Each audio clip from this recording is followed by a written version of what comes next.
चिंतन के बारे में बताए थे, जैसे प्रकट सेवा कर रहे हैं तो मानसिक चिंतन भी बोले थे कि वो भी करना जरूरी है। तो जब मानसिक चिंतन जैसे जो होता है अगर कोई करता है तो उसमें रूप जो है, रूप तो आता ही नहीं है, मतलब तो इसीलिए शायद आपने सम्यक रूप से सुना नहीं। चर्चा यह थी कि पहले 8 पहर प्रगट सेवा में तन्मयता करे, प्रगट सेवा में इतनी प्रीति करे कि असंतोष पैदा हो जाए। मतलब अगर ठीक से सत्संग सुना जाए तो उसी में उत्तर होता है, क्योंकि प्रगट सेवा में कुछ सीमित वस्तुएं होती है और जब हम सेवा में भाव बढ़ाते हैं तो भाव असीम होता है और वस्तुएं सीमित होती है। तो प्रगट सेवा में आसक्ति होने के कारण, रुचि होने के कारण हमारे भाव को तृप्ति नहीं होती। 4 पदार्थ भोग लगा लेंगे, कुछ वस्तुएं, लेकिन तो हमारा भाव जब बढ़ गया सेवा में तो अपने आप भाव लगने लगता है। देखो आप रोज सेवा करें, फिर आप देखें अपने आप बिना मानसिक सेवा किए मानसिक सेवा होने लगेगी।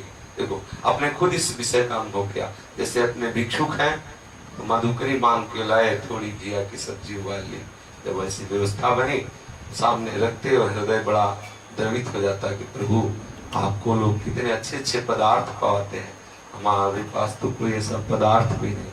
कभी कभी तो केवल मिश्री का टुकड़ा ही रख देते और तब उस समय एकदम आंख मुंद जाती और भावना बनती, बहुत सुंदर सोने की थाल है, सुंदर सुंदर स्वर्ण की रत्न जटित कटोरियां, सुंदर सुंदर पदार्थ, बड़ा आनंद आता है कि अपनी प्यारी जी को ऐसे। देखो हम कर नहीं रहे, लेकिन वो आसक्ति बरबस हमसे करवा रही। आसक्ति जो है कि हमारी प्रिया जो को हम क्या पाए क्या, तो वो बरबस हमसे मानसिक सेवा करा रही। अब रही रूप की बात, तो जहां हमारी आसक्ति होती है उनका प्रादुर्भाव हो ही जाता है। ऐसा कोई उपासक नहीं है, यदि उपासक है तो, यदि भेष उपासक का अंदर संसारी है तो संसारी का रूप तो आएगा। अगर प्रियालाल का उपासक है तो अपनी धरा के अनुसार रूप आता है। कोई ऐसा उपासक नहीं है जो ये कह दे कि हमें तो बिल्कुल रूप नहीं आता। अगर बिल्कुल रूप नहीं आता तो आपकी उपासना बिल्कुल नहीं हो रही। हम इस बात को मानने के लिए तैयार नहीं है। बाहर से उपासना करते हो लेकिन अंदर से वासना में पूर्ण रत हो, इसीलिए वासना सामने आती है। यदि उपासना तो देखो अपने लोग, देखो जितनी धरा में हम अपने उपास्य देव को अपने मानस पटल पर जगह दे पाए उतना रूप आता है नहीं आता। कहीं न कहीं प्यारी जो कैसे, प्यारे जो कैसे अपनी भावना में कहीं न कहीं रेखा खींचती है। तो सही पूछो, रूप का ध्यान करना नहीं पड़ता। उठते बैठते चलते फिरते खाते जैसे हंसते खेलते, मतलब किसी भी स्थिति में वो रूप डरता नहीं। वास्तविक बात समझ लो, पी मूर्ति नैनन बसे ते रस रहे समाए। प्रिया प्रीतम की मूर्ति बलात् उसके नेत्रों में बस जाती है, ध्यान करना नहीं पड़ता। जिस समय आप वाणी में अपने चित्त को लगाएंगे, नाम जप में लगाएंगे, सेवा में लगाएंगे, आपका मन कभी विषय चिंतन में तन्मय न होने पाए। हमारी जो साधना है वो ये है कि हम इतने सावधान रहें, सेवा सुमिरन सावधान, कि हम मन को समय ना दें।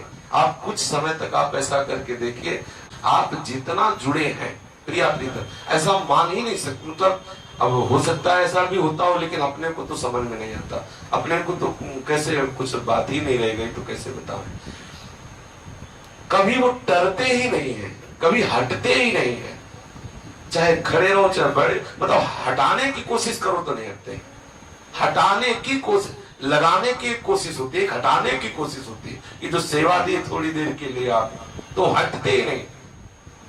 अगर आप निरंतर का अभ्यास करें, वाणी पाठ, श्री प्रिया प्रीतम की सेवा और नाम सुमिरन, तो एक दिन ऐसी स्थिति आएगी कि प्रिया प्रीतम का ध्यान करना नहीं पड़ेगा।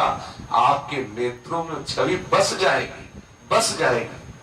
विश्वास कीजिए, आज भी कहीं ना कहीं मानस पटल पर, क्योंकि आप शरणागत हैं तो हमें विश्वास नहीं हो सकता, आप ना भी कहें तो विश्वास नहीं होगा। शरणागत के हृदय में शरण्य का कहीं ना कहीं भाव देश में प्रादुर्भाव होता है। आप जितना तन्मय, जितने एकाग्र, उतने अनुभव कर पा रहे हैं। यद्यपि है पर अनुभव उतने हुआ जितना आप तन्मय। आप यदि पूर्ण रूप से तन्मय तो आपको पूर्ण खुले नेत्रों रूप माधुरी का दर्शन, खुले नेत्रों। हजारों की भीड़ में आप दृष्टि डालेंगे तो भीड़ नहीं, केवल प्रिया प्रीतम। जित देखो तित श्याम हुई, प्रिय मूर्ति नैनन बसे ते रस रहे समाए। ये लक्षण सुने प्रेम के और न कछु सुहाय, और न कछु सुहाय। फिरे अपने मद मातो कुटुंब देह ते जाए, छूट सब ही विधि नातो। जहां जहां प्रिय की बात सुने खोजत तिल कहना। निरंतर प्रिया प्रीतम की छवि विराजमान रहती है। यदि हम प्रगट सेवा में तन्मयता करें तो निश्चित मानसिक सेवा में हमारा प्रवेश हो जाएगा। प्रगट झांकी को हम बहुत एकाग्रता पूर्वक दर्शन करें। हमारे रसिक महापुरुषों ने पद्धति बनाई है 24 घंटे में एक बार कम से कम अपने इष्ट के काफी समय तक की एकाग्रता पूर्वक दर्शन करें। हमारे वृंदावन की रस उपासना में ऐसा है, जो पुराने संत महात्मा जन है, बिहारी जी, राधा वल्लभ जी, जो अपने इष्ट स्वरूप है, जाके काफी देर नख से सिख तक दर्शन करने का ये हमारे यहाँ एक रीति है, एक सिद्धांत है।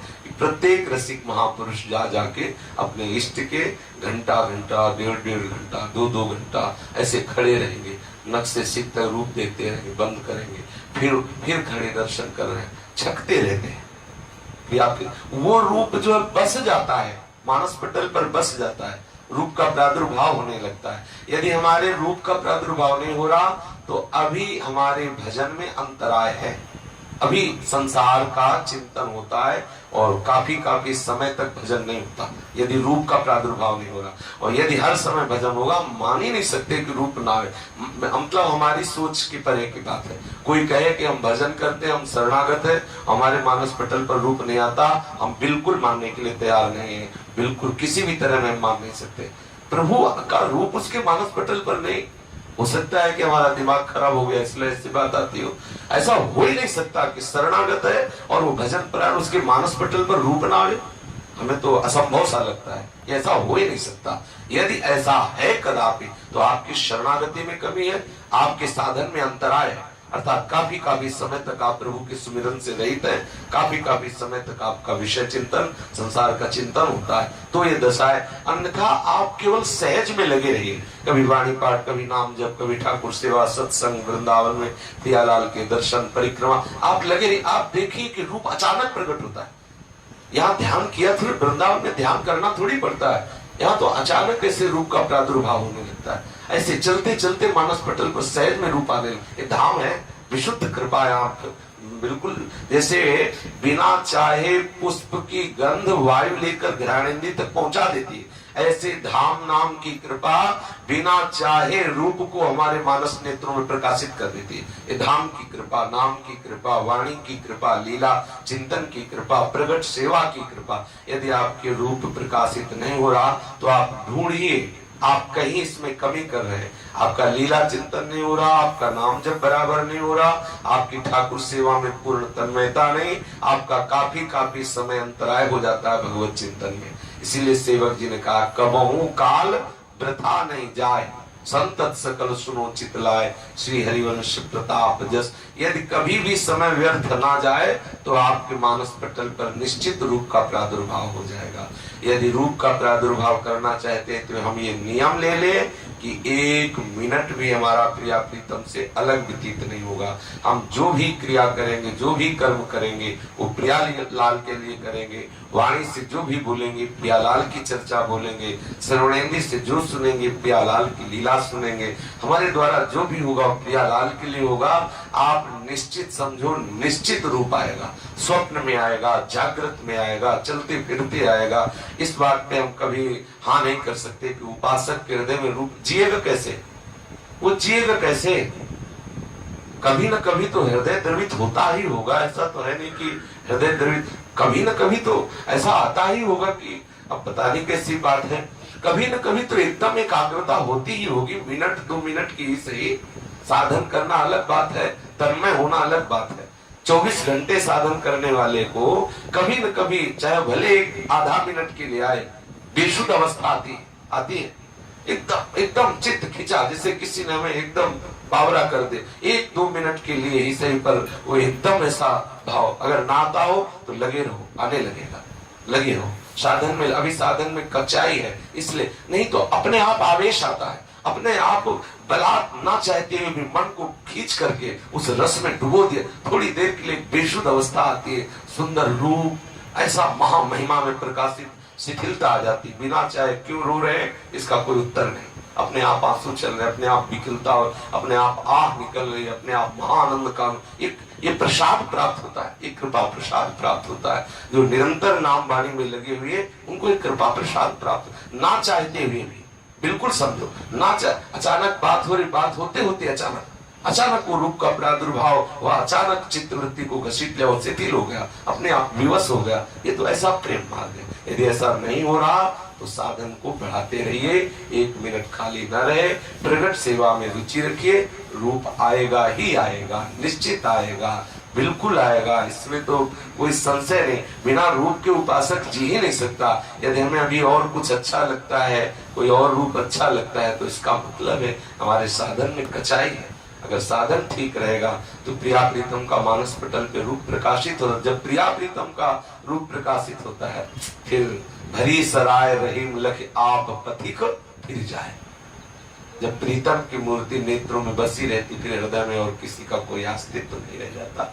इसलिए सावधानी पूर्वक 8 पहर प्रगट सेवा में मन लगाइए, नाम जप में मन लगाइए, आप अपने इष्ट की लीलाओं का गायन कीजिए, श्रवण कीजिए, देखिए रूप आने लगेगा, इसी से रूप का प्रादुर्भाव होता है। अब मेरे जो प्रिया प्रीतम है, जो सेवित है, उनका रूप तो आता है, मतलब स्पष्ट नहीं दिखाई देता, स्पष्ट। तो जब आने लगा है तो और करोगे तो और स्पष्ट आने लगे। अगर झांकी आने लगी तो सफाई करते रहो, दर्पण साफ होगा, रूप आ जाएगा। मन एक दर्पण है और मन रूपी दर्पण को नाम से, ठाकुर सेवा से, लीला चिंतन से, लीला गायन से साफ किया जाता है। मन रूपी दर्पण के साफ करने का उपाय बोले नाम जप, वाणी गायन, लीला गायन, चिंतन, सेवा, इसी से मन साफ हो जाता है। आप बार बार करते रहिए, देखिए स्पष्ट झांकी आने लगी, स्पष्ट दर्शन होने लगे।